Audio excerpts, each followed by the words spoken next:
ഫെബ്രുവരി 18 വിശുദ്ധ ശെമയോൻ ശ്ലീഹ ജെറുസലേമിലെ മെത്രാനും രക്തസാക്ഷിയും. വിശുദ്ധ ശെമയോൻ യേശുക്രിസ്തുവിൻ്റെ സഹോദരൻ എന്ന് വിളിക്കപ്പെടുന്നു. മത്തായിയുടെയും മർക്കോസിൻ്റെയും സുവിശേഷങ്ങൾ ഇതിന് സാക്ഷ്യം നൽകുന്നുണ്ട്. ഇവൻ മറിയത്തിൻ്റെ മകനും യാക്കോബ്, യോസെ, യൂദാസ്, ഷിമയോൻ എന്നിവരുടെ സഹോദരനുമായ മരപ്പണിക്കാരനല്ലേ. AD 62 വധിക്കപ്പെട്ട ജെറുസലേമിലെ പ്രഥമ മെത്രാനായ ചെറിയ യാക്കോബിൻ്റെ പിൻഗാമിയാണ് ഇവിടെ പരാമർശിക്കപ്പെടുന്ന ശെമയോൻ. അദ്ദേഹം വിശുദ്ധ യൗസേപ്പിൻ്റെ സഹോദരനായ ക്ലെയോഫാസിൻ്റെയും പരിശുദ്ധ കന്യകാമറിയത്തിൻ്റെ സഹോദരിയായ മറിയത്തിൻ്റെയും മകനാണ്. അതുപോലെ ചെറിയ യാക്കോബിൻ്റെയും യൂദായുടെയും അനുജനാണ്. അദ്ദേഹം സഹോദരനെ ഭരണകാര്യത്തിൽ സഹായിച്ചിരുന്നതായി കരുതപ്പെടുന്നു. കർത്താവിൻ്റെ 72 ശിഷ്യന്മാരിൽ ഒരാളെന്ന നിലയ്ക്ക് ശെമയോൻ എമ്മാവൂസിലേക്ക് പോയ 2 ശിഷ്യന്മാരിൽ ഒരാളായി കരുതപ്പെടുന്നു.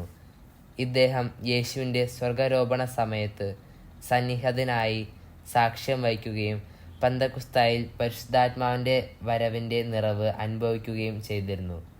AD 62 ഉയർപ്പു തിരുനാളിന് ശേഷം ചെറിയ യാക്കോബിനെ യൂദന്മാർ വധിച്ചു.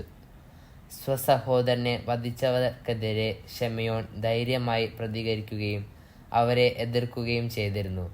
അതുകൊണ്ട് തന്നെ ചെറിയ യാക്കോബിൻ്റെ പിൻഗാമിയായി ജെറുസലേമിലെ മെത്രാനായി അദ്ദേഹം തിരഞ്ഞെടുക്കപ്പെട്ടു. അദ്ദേഹത്തിൻ്റെ കാലത്ത് തന്നെ യേശുവിൻ്റെ ദൈവികത്വത്തെ നിഷേധിക്കുകയും പല അടിസ്ഥാന ക്രിസ്തീയ തത്വങ്ങൾക്ക് വിരുദ്ധമായ സിദ്ധാന്തങ്ങൾ പ്രചരിപ്പിക്കുകയും ചെയ്ത പാഷാണ്ഡതകൾ പൊന്തിവന്നു. എബിയോൺ എന്ന ഭിന്നമതക്കാരൻ വിവാഹമോചനം അനുവദനീയമാണെന്ന് വാദിച്ചു. അവയെല്ലാം അദ്ദേഹം ധീരമായി നേരിട്ടു.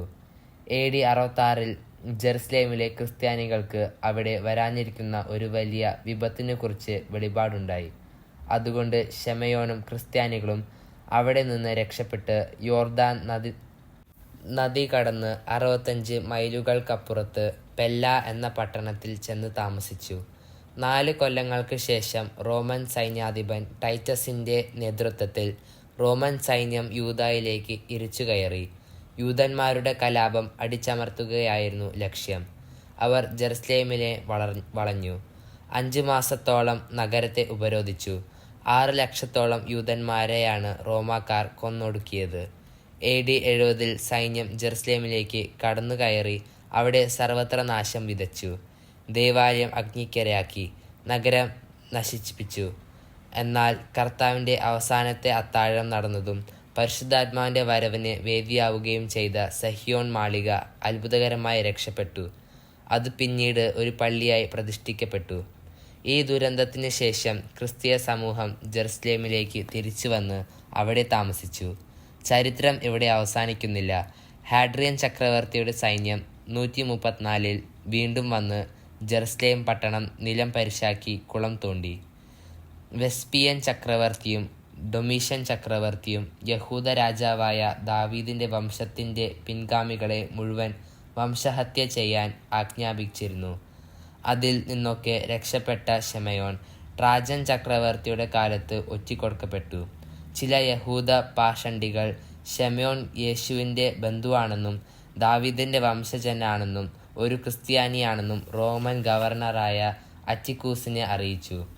ഗവർണർ അദ്ദേഹത്തെ തടങ്കലിൽ അടച്ച് ദിവസങ്ങളോളം പീഡിപ്പിച്ചതിന് ശേഷം കുരിശിൽ തറച്ചു കൊന്നു. 120-ാമത്തെ വയസ്സിലാണ് അദ്ദേഹം രക്തസാക്ഷിത്വം വരിച്ചത്. വിശുദ്ധ ശെമയോൻ്റെ മരണത്തോടെ അപ്പോസ്തലന്മാരുടെ യുഗം അവസാനിക്കുന്നു.